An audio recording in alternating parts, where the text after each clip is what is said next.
You're gonna be a bad motherfucker.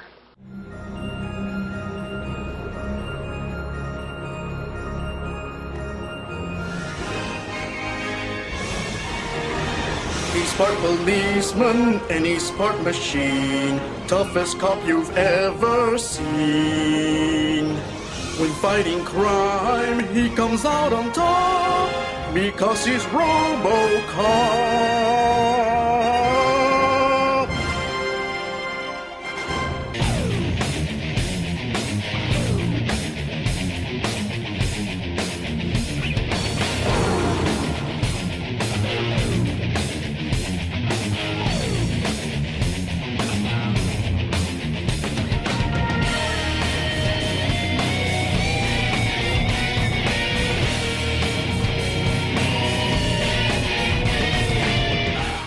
Greetings, fanboys and fangirls. I'm Erod and I'm the BlockbusterBuster. One of the greatest action icons of the 80s still remains Robocop.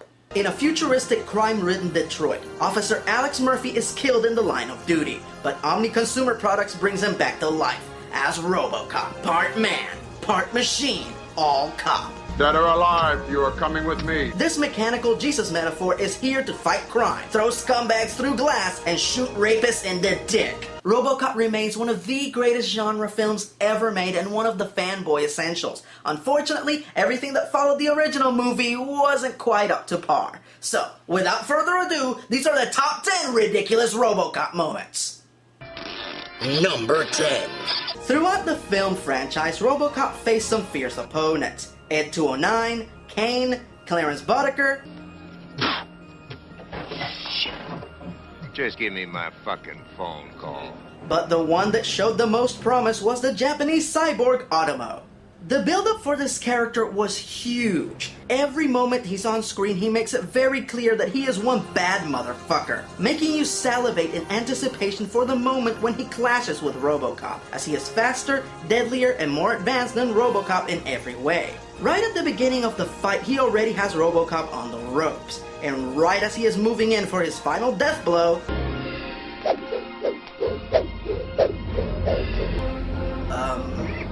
any minute now. I appreciate the dramatic tension, but come on!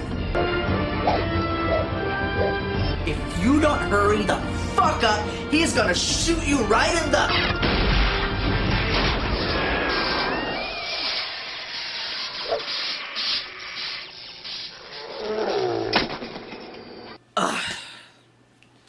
What? Oh, he shows up again at the end? Oh, the second round is bound to be better than the first. Stop them! Stop them!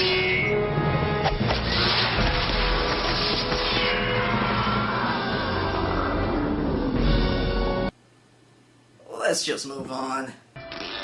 Number 9. In the second installment of the series, demented drug lord Kane is given his own deadly cybernetic body. So in this particular scene where he is taking out some of OCP's enemies, he runs into a former acquaintance of his, from back when he was human, Angie. Angie's solution to being confronted by a giant killer robot? To seduce it! I've been really trying, baby, trying to hold back this feeling for so long. And if you feel like... Now, I have nothing against robosexuality. God knows there are plenty of really well-built synthoids out there. But what part of Giant Killer Robot said sexy time to you? Let's get it on. Who knows? Maybe those two crazy kids can make it work. Let's get it on.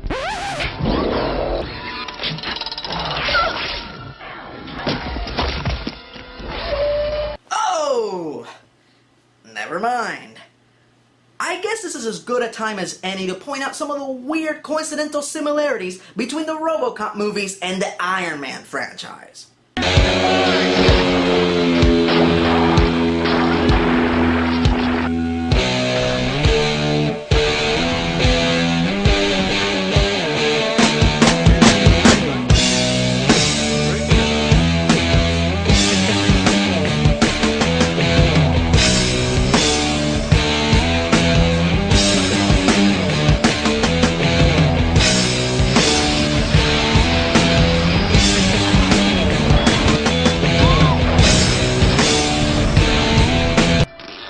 Number 8. Robocop is a master at high-speed pursuits. No matter the perp, Robocop will catch up to him. One of his least dignified chases comes when going after OCP mercenary McDaggett, who takes off at full speed on an OCP van. Robocop follows in a pimp-mobile. Enough for this crap! I'm catching the next pimp-mobile out of here! Like no perms you can't see. Then I'm a motherfucking B.I.M.B. Now, I wouldn't complain about this scene if the pimp-mobile was truly his only choice. But there was a police motorcycle parked right in front of the motel where they were at, which is a lot faster and more maneuverable than... Then I'm a motherfucking... Number 7. One of the attributes that makes Robocop such an effective law enforcement officer on the rough streets of Detroit is his near invulnerability. Robocop has been riddled with bullets, blown up, electrocuted, set on fire, and yet he keeps coming. Surely any conventional attacks would prove ineffective, right?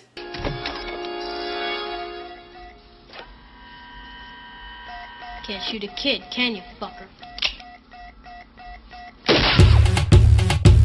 My milkshake brings all the boys to the yard, and they're like, it's better than yours. Damn right, it's better than yours. I could teach you, but I have to charge. My milkshake brings all the boys to the yard, and they're like, it's better than yours. Damn right, it's better than yours. I could teach you, but I have to charge. One shot to the head. One! The only thing weirder than this is the odd series of cameos in these movies. You have screw-loose comic book writer Frank Miller as a drug cook. The first movie's director Paul Verhoeven as a dancer in a club. Ah! Was that really Paul Verhoeven? Oh, okay, I believe you. But the weirdest cameo is Bill Farmer as a news reporter. And who is Bill Farmer, you might ask? He's Goofy! Goofy is delivering the news in Robocop. Gosh, howdy everybody, this is your old pal Goofy coming to you from B-23. Number 6. The plot of Robocop 2. You're gonna want me to elaborate, aren't you? Alright, here we go.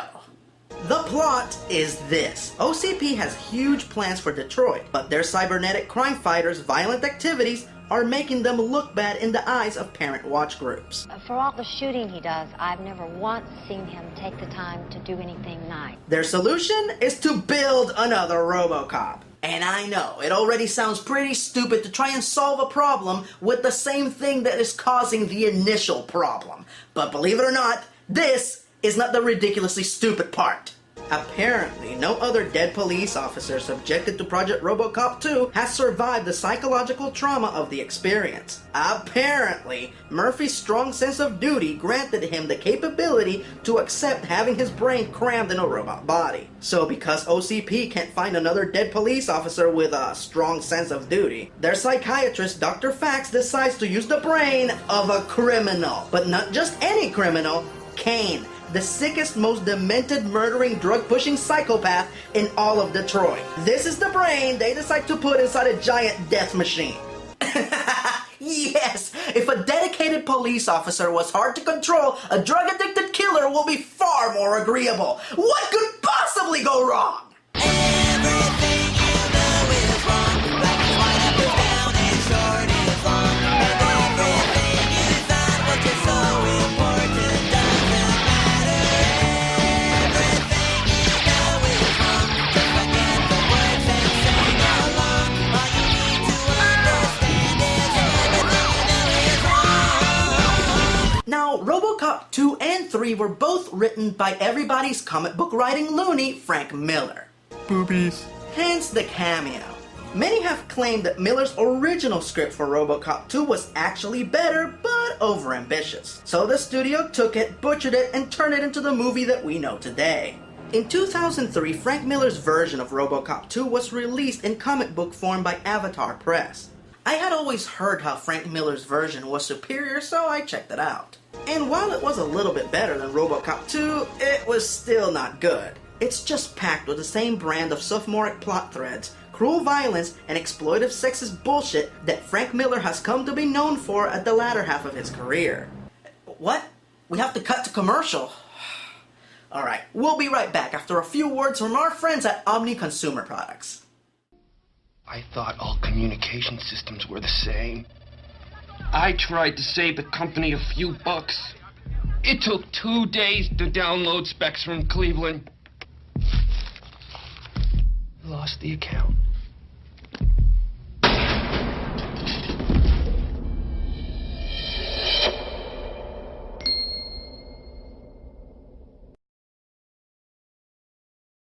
Criminal, give up. Surprise, Robocop. Meet your match. Robocop and evil ED-260 face off with rapid repeat cap firing. That should hold you. Calling the Robo-Jailer. Run away. You won't catch us. But the Robo-Jailer smashes through their hideout. You'll be hiding out in prison now. Figures and vehicles sold separately. Back for more? Robocop and the Ultra Police. Number 5. As I said before, Ed 209 is one of Robocop's longest standing foes. The character was mostly used as a plot device to show why it was necessary to put a human brain in their crime prevention unit. Please put down your weapon. You have 20 seconds to comply. I think you'd better do what he says, Mr. Kenny.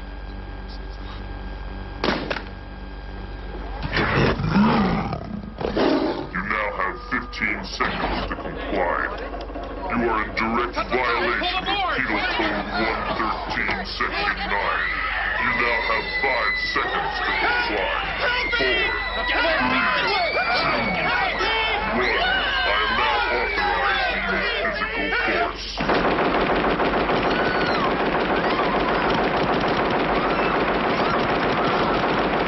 But the ways in which Ed 209 is defeated get more and more humiliating as the movies progress.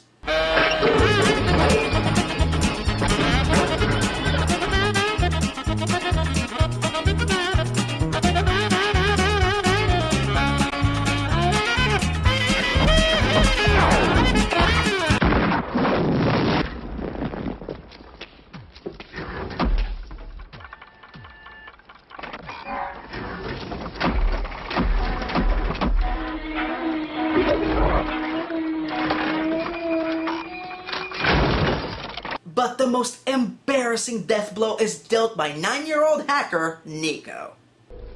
It's 209! He wasn't in the recon photos. She simply walks in between his legs, plugs her laptop into his leg, and makes Ed 209 her bitch. I am now authorized to be loyal as a puppy. Frank Miller has always had a great reputation for creating capable, badass child characters. Nico is no exception, she is great. But damn, is this shit embarrassing. Be loyal as a puppy. Now at this time, a lot of you are probably wondering why I haven't used any moments from the short-lived live-action TV series. Well, the reason for that is that no moments from the TV show were ridiculous or stupid. They were just bad. I can honestly say that I do not feel comfortable recommending any episodes from the show or any of the made-for-TV movies that were connected to it. Avoid it at all costs. The human factor. You can't program that into a machine.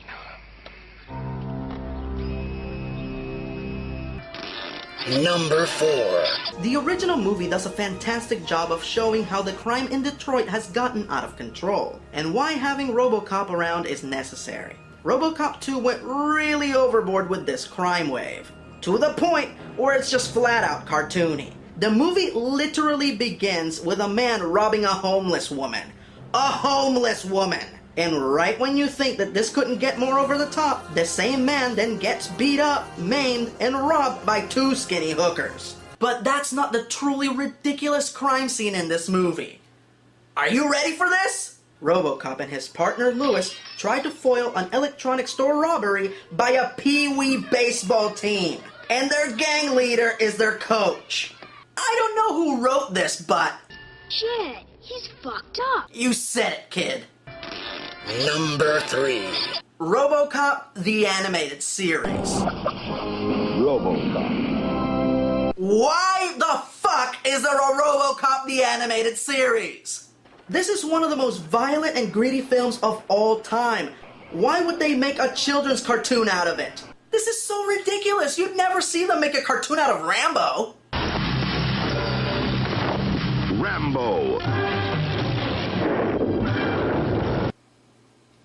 Okay, well, you would never see them make a cartoon out of one of Chuck Norris's ultra-violent movies. Chuck Norris stars in Chuck Norris Karate Commandos. Chuck Norris, he's got nerves of steel and strength to match. The 80s were a very different time. You know what?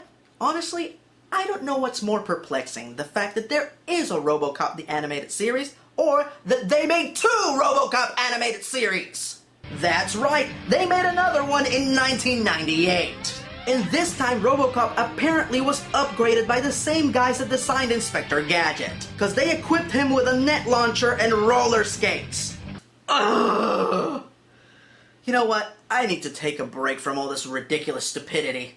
Let's talk about one of the positive things from the Robocop franchise. One of the coolest female heroines of all time and one of my personal nostalgic hotties. Nancy Allen as Officer Ann Lewis. Before Robocop, Nancy Allen was mostly typecasted as pretty girls with no personality or bubble-headed bimbos. This changed with Robocop, where she became the badass Officer Ann Lewis. To this day, her death scene in Robocop 3 remains one of the saddest scenes I have ever witnessed as a child. So I would like to take this moment to tribute her. Lewis, you're off. Lewis. It's time to show how real cops kick ass.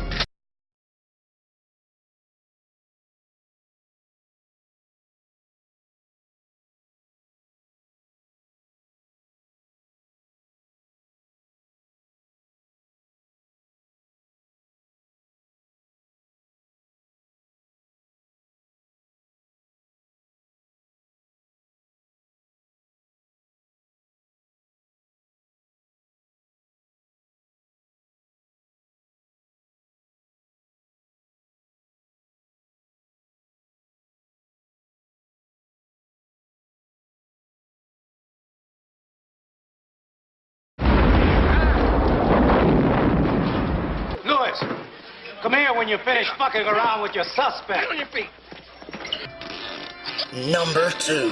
One of the recurring jokes throughout the Robocop franchise is that of commercialism, and how the general public is so easily swayed by the media. I'd buy that for $1. It's a good thing Robocop never subjected himself to that kind of ridiculous, embarrassing commercialism, because that would make the creators of the franchise look like hypocrites.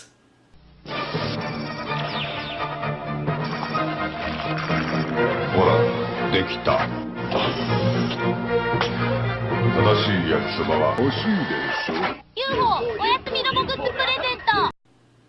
Okay, it's just one commercial. It's not that bad. Lottehem, try the chicken.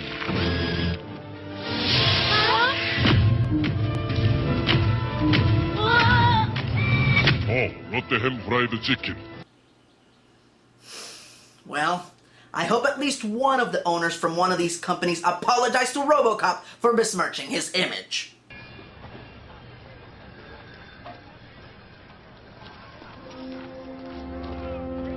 Alright, that's more like it. Whew, good thing that kind of shameful sponsoring doesn't happen anymore. You'd never see any of our modern superheroes subjecting themselves to stupid commercials.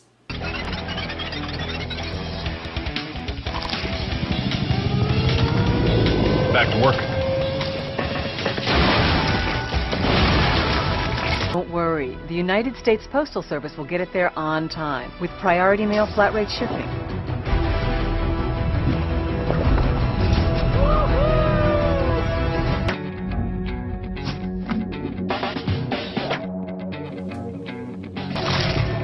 Eat like you mean it.